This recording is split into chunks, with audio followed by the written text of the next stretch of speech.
Chris Lane, welcome to Smooth Country, first of all. How are you? I'm doing well, man. How about yourself?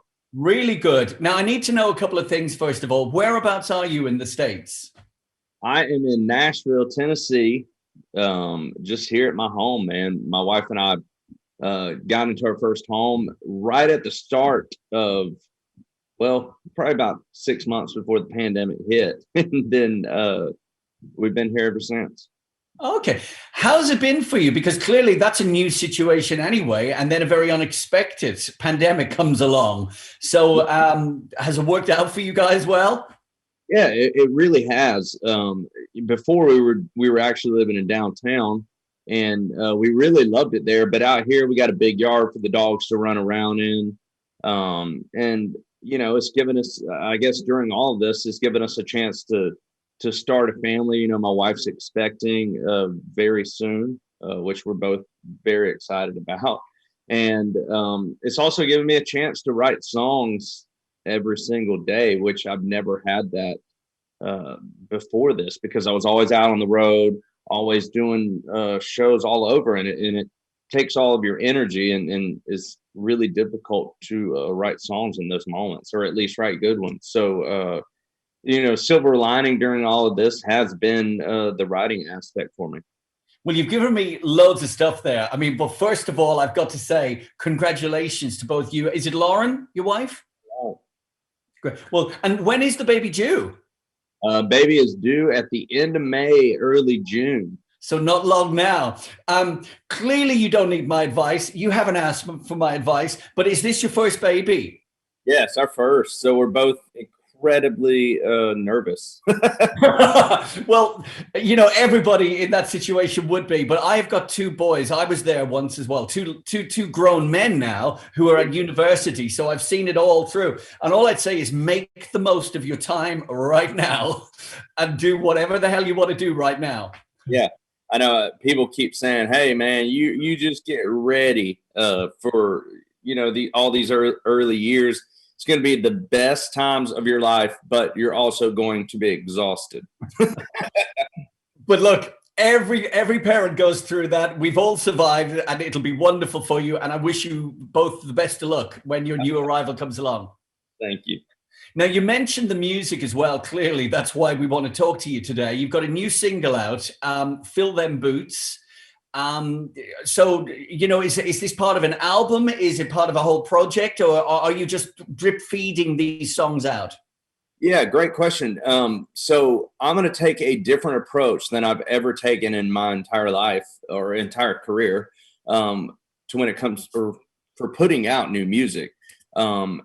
Instead of putting out 14 songs all at one time, I'm going to drop song by song, without an album in mind. Some of these songs may eventually go on an album, but at this point, I'm just, it's a little more digestible, I think, to put out one song at a time, let people enjoy it, and then hit them with another one, even if they're a week apart, or even if they're drop one song a month, whatever it may be. You know what I mean? I think it gives me a chance to see what people are really liking and what they're not. And it also gives me a chance to continue writing and choose the best songs possible for release. And it allows me flexibility to, if I write a song I love, to jump into the studio, record it, and put it out whenever I want, opposed to being tied down to a project for 3 years. There's so much freedom these days, isn't there? I mean, the recording industry has been turned on its head, just as you've explained it right there. And before, maybe certain songs got lost on an album because, a consumer or a fan suddenly gets 10 or 12 songs from their artist. And, whereas you're just serving them up one by one so we can focus on them. Yeah, and I'm interested to see how this approach works, but I feel confident in it, and obviously it's something that I've never done before. But I think in the world we live in right now, with streaming and social media and all that kind of stuff, I think people get bored with everything very easily because they have it at the literally in their hand whenever they want it. You know what I mean? So I think always coming with something fresh and new will be an important approach. Back in the day, people used to have to buy a whole record if they just wanted one song. Now they can listen to one song whenever they want and don't have to buy the whole thing. So one at a time, I think, will be key. Absolutely, it sounds perfect. And also, look, as a consumer, we've all bought those albums, haven't we? And been a little disappointed on the strength of one good single, and then the rest of it maybe not so brilliant. It's win-win for all of us. I've got to say as well, I'm dead envious because I know part of the video for Fill Them Boots was shot on one of my all-time favorite beaches, St. Petersburg in Florida.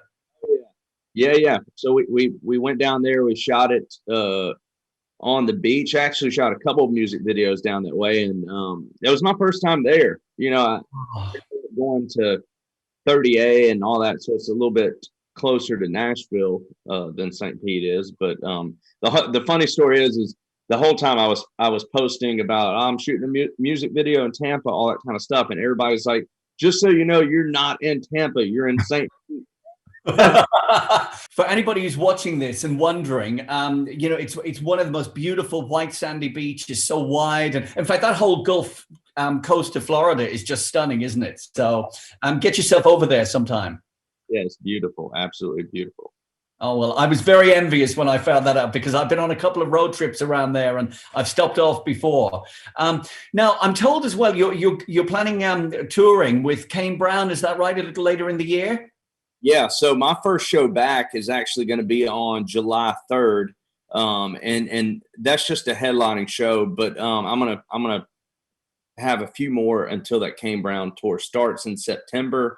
Fingers crossed that it actually happens. But everyone's thinking. I see a lot of artists already starting to jump back out on tour and playing shows and stuff like that. But I'm gonna wait until my son's born. And then I'm going to get back out there on the road.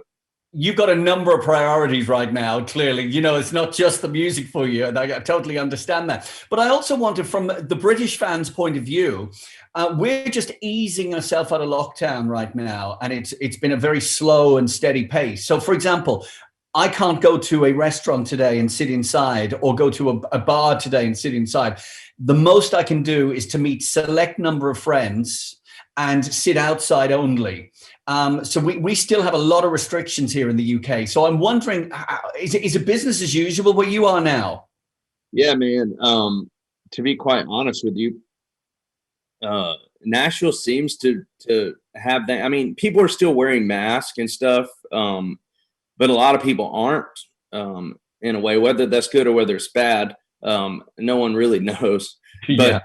But yeah, I mean, if you go down on Broadway here in Nashville, you can't even get into the places. The lines are so long to get in. I think people are really itching to get back at it and to kind of find that bit of normalcy we had before all of this. But yeah, I mean, even Thanksgiving this past year when my wife's family came to town, I was just kind of driving them all over Nashville, just showing them the different parts. And we drove down through Broadway and it was packed then.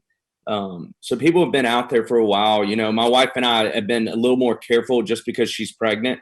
So we haven't gone out to eat a whole lot. None of that stuff. But yeah, I will be incredibly ready, to get back out there and start seeing fans face to face. And then when things turn back to just full on normal, where you actually can go to a restaurant and hang out, or a bar and hang out, and not have to worry about things in the back of your mind.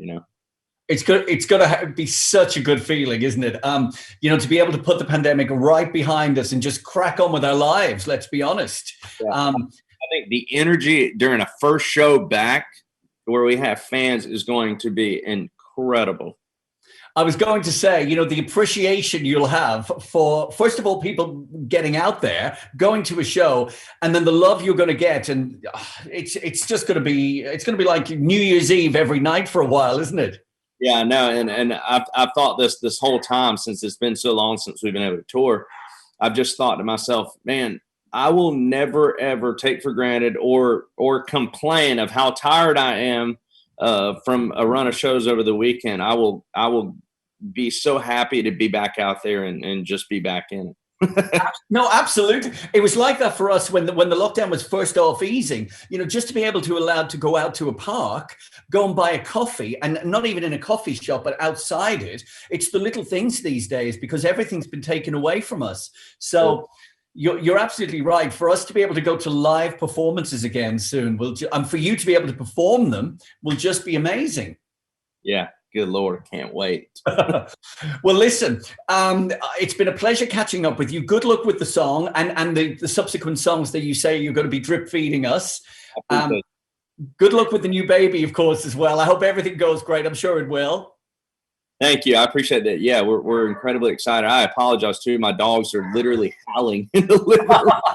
Hey, it's no bother at all. Every animal owner will understand completely. Listen, best of luck to you, Chris, and best wishes from the UK.